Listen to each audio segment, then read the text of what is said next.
এই কাজটা করছি সেটা হচ্ছে যে ওয়ার্ড আর্টের বিভিন্ন ডিজাইন সম্পর্কে আমরা জানছি, তাই না? আজকে দেখো তো স্ক্রিনে তাকায় কিছুটা ভিন্নতা আছে না? ভিন্নতা কি আছে? এই ডিজাইনের মধ্যে কি হচ্ছে, একটা ছবি নিয়ে আসা হয়েছে। আমি দেখবো এই ডিজাইনের মধ্যে কিভাবে ছবি নিয়ে আসে।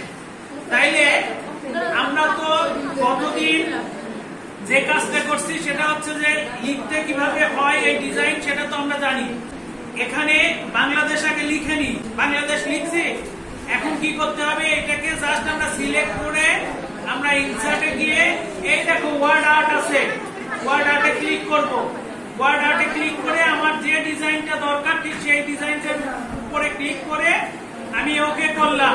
দেখো আমার কি লেখা চলে আসছে না, ডিজাইন চলে আসছে। এখন বলছিলাম এই ডিজাইনটা নড়াচড়া করার জন্য আমাকে কি করতে হবে, বিহাইন্ড টেক্সট করতে হবে। বিহাইন্ড টেক্সট করব, করার পর দেখো এখন এই লেখাটাকে নড়াচড়া করে যাচ্ছে। এখন আমি বলছি যে এই লেখার মধ্যে কিভাবে আমি ছবি নিয়ে আসবো।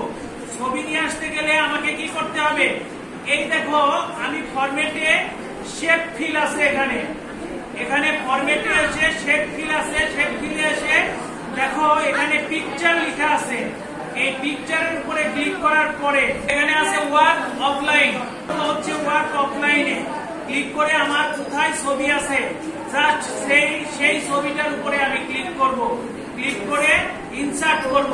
দেখো ইনসার্ট করার সাথে সাথে এখানে ছবি কি চলে আসছে, ছবি চলে আসছে না?